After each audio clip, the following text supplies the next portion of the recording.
эти же чеченцы воевали в борьбе с фашизмом. Только эти же чеченцы больше всех из всех советских народов вложили вклад в становление этой армии.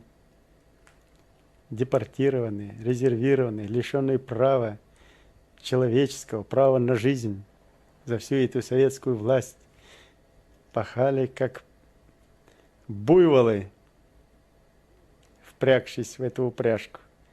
И вот теперь подарок им от этих же вооруженных сил и от их вооружений, от этого русизма. Так что Россия сегодня это Карфаген, который должен быть разрушен. Или он должен стать демократически правовым государством, пусть не демократии там и не пахнет, по крайней мере, соблюдающие законы и право.